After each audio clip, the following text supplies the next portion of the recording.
Hi guys, I'm Shannon the Garden Girl from Georgina Garden Center, and today I'm going to show you how I water my Staghorn Fern. Now I have two of them. This one I've had a bit longer than my other. You can see all of the shields in there, and I have some new ones. I have some old ones.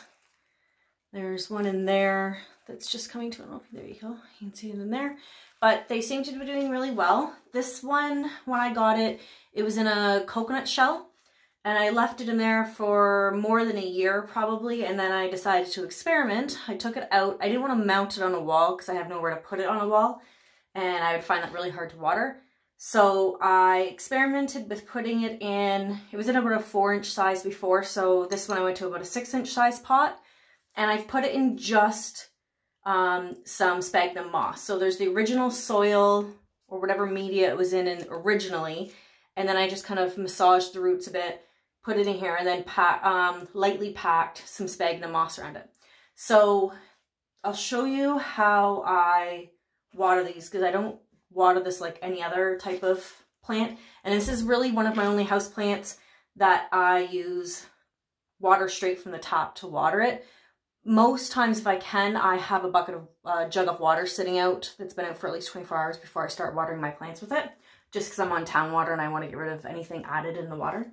So I do this in my bathtub, as you can see. So I turn the water on,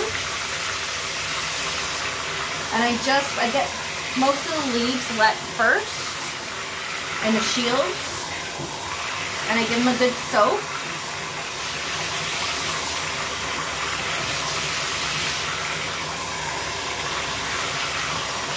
And then to water the sphagnum moss, I just kind of do a quick water just like that.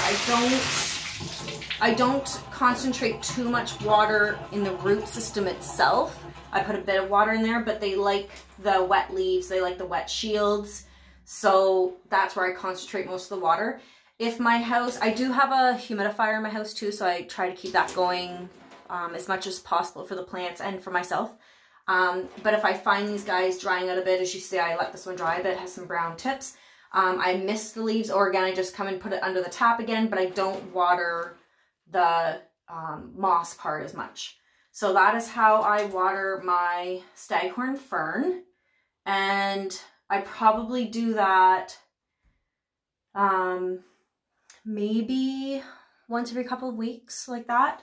In the summer, I might do it more often, just because I probably think of it more often. But here's my other one as well. So they look a little bit different. This one, when I got this one, it actually had no shields at all when I bought this one. It just had a few leaves, but I could tell what kind of plant it was, even though it didn't even have a label.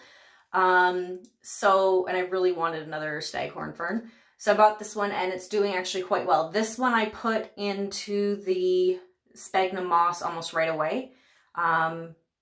Just to try it out. This one seems to be doing well. It has one big shield in there. It's an old one, that's why it's brown. Don't ever pick these shields off. Normally when something goes brown on a plant, you pick it off, but the shields you want to leave on there even if they do go brown. It's just what they do, and they'll keep sending up more and more green ones. This one also only had a couple of fronds when I bought it as well, so this one's doing quite well. So I'll water this one as well.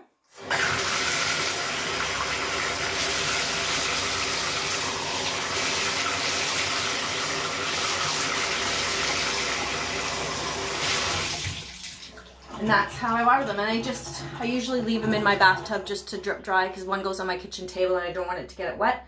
So I just leave them here till they're dry, and then I put them back in their spot. Hope this helps you guys.